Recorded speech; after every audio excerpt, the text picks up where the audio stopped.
So I haven't really talked about the Packers. I'm a Packers fan. So my last video I made, I think, was when we signed Jalen Smith. Since then, we signed Whitney Merciless. I mean, I like them kind of getting these guys, these throwaways from other teams. That usually works well for the Packers. I will say that. I do like these. Whitney Merciless, whatever he's got left, maybe he can give it out as he gets acclimated to the defense. Especially until their pass rushers come back. Preston Smith missed his first game today in his 6-year career. Jaire Smith is obviously on the IR. Packers have been hit with some injuries, and I might have made a video, I probably did, after we got actually absolutely walloped week 1 against the Saints, saying that we're not good in just airing my grievances with the Green Bay Packers and their lack of off-season additions and whatnot. Since then, rattled off 6, count them, 6 wins, 6-1. None of them have looked like super impressive, like we haven't blown the doors off a team, really. I guess the Lions, that one was pretty in hand, but learning to win ugly games, right? Win in different ways. And again, the Packers are currently hurt, right? You're without Jaire Smith, we're without him. Best pass rusher. Jaire Alexander, one of the best cornerbacks in the league, best cornerback on our team, hurt. J.J. Stokes has been playing well. Kevin King, I believe, was out today as well. Obviously, Preston Smith was out today. David Balaga, all-pro left tackle from his torn ACL last year, hasn't played. Back to practice this week. Will he play Thursday? It's third short week coming up. They'll have a game against the Cardinals Thursday. Big matchup. Will he play? I don't know. Might still be too soon. He's only practiced for a week. Don't know what that deal is, but he'll be all right when he comes back. Offensive line's held up pretty decently with some injuries. Jenkins missed a couple games. So, they haven't, even today, I mean, it wasn't, offensively, they haven't blown the doors off anyone. They beat the Washington football team 24-10. Running game was non-existent. Just wasn't. Aaron Jones, leading rusher, 6 carries for 19 yards. They only attempted to run the ball 15 times. Again, I have these things where sometimes Matt LaFleur, and usually it's in losses where I'm louder about it, where they don't run the ball enough. This is one of those times. 15 carries isn't enough. Aaron Jones needs to he needs to touch the ball, whether it's working or not, whether he's able to find holes, because all it takes is one for Aaron Jones. He's that type of running back. He needs to actually touch it. He probably needs to log 10 to 12 carries and then have a couple of receptions in there. Today he did have 5 catches for 20 yards.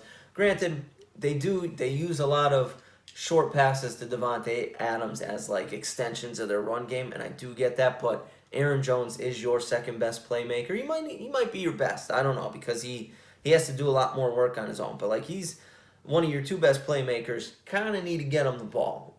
And he's a running back, so you can hand it off to him. The one thing I've needed to see, because I saw the target share for the Packers. They put it up on the screen, one of the pregame shows. And Davante Adams has 66 or 67, something like that.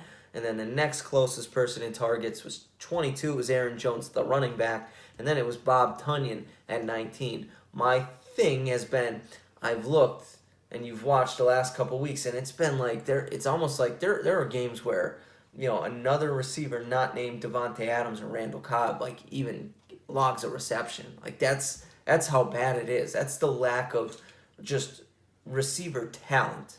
Like I like them because they're Packers. Like I like EQ and I like Alan Lazard and I like MVS, but they're not really, like, they're not great receivers. You know what I mean? They're not. No one's beating down the door trying to get any of those guys from the Packers.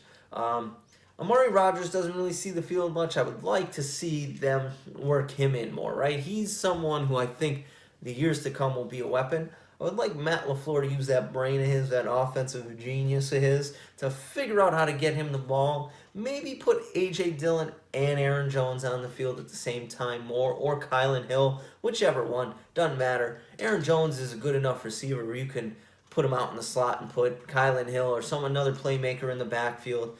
and just I would get a little creative because, again, outside of offensive weapons, we haven't really put a big time offensive performance out there yet. Aaron Rodgers only has one 300-yard passing game. He's been fantastic since that game against the Saints where he threw 0 touchdowns and 2 picks. He's been on a tear. He has actually 15-1 in the 6 games since then, so he's right back in the MVP conversation for sure, trying to go back to back. He will need to put up some 300-yard games, and he'll have some big games where he can really show out coming up here with the Arizona Cardinals coming up on Thursday, the Kansas City Chiefs coming up the week after that. So he'll have opportunities to kind of show out and really put himself at the forefront of that MVP conversation. But again, my concerns with this offense are the same as it is pretty much every year. Outside of Devontae Adams and Aaron Jones,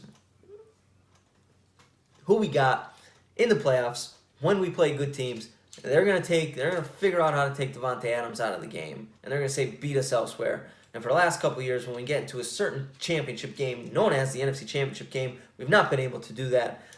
I don't know what they can do to add a receiver. I think going forward, when the defense starts to get healthier, I think we're gonna have to rely on, I think we're gonna have to be a defensive team that has to win, scoring 24 and giving up 14. I think we're going to have to rely on our defense going forward. And I was someone who, after week 1, buried Joe Brady because I didn't think they should have fired Penn. But the defense is starting to kind of get it.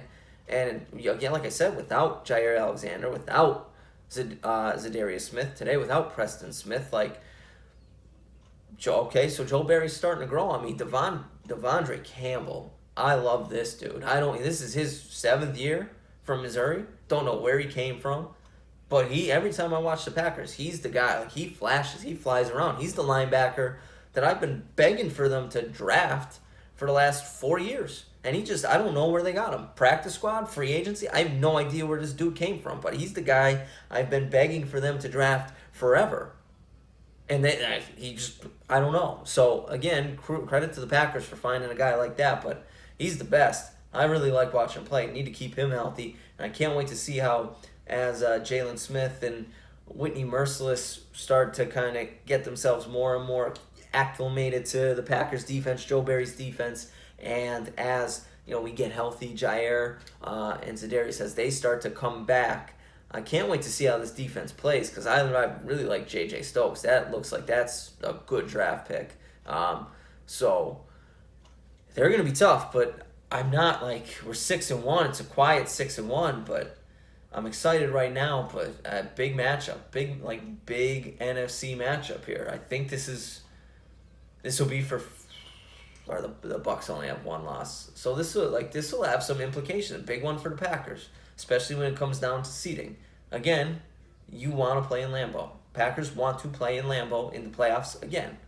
Matt LaFleur's lost 2 games at Lambeau in his years coaching, in his tenure as the Packers head coach. You want to play at Lambeau, so you need to beat the Cardinals because they're going to be one of the teams that you're contending with for the 1 seed, and the Bucs are going to be another one, and the Cowboys are going to be another one. Do they play either of those 2 teams? Let me check the schedule. Oh, the Rams. They got to play the Rams a couple of weeks from now. They don't play either of those other 2 teams, but they need to handle business. So, Packers fans, let me know. I am a more pessimistic Packers fan because I don't like to get my hopes up too high. I don't like to kind of show it because ever since they won the Super Bowl, 11 years ago, it's been letdown after letdown. But I feel good about it. I feel like if our offense could really just start pumping out touchdowns like we did and yards like we did last year, we're going to be tough to beat. Right now, I'm not there, but we're 6-1. I'm happy with it. Leader in the clubhouse in the NFC North. Let me know. I want to know how you guys feel. Hit the like on the video. That would really appreciate it. I'd appreciate it. Subscribe. 118 subscribers. We're just trying to grow that. Watch another video if you want. I would appreciate that as well. And again, comment. Let me know how you're feeling as a Packers fan. Thank you for watching. I'll see you in the next one.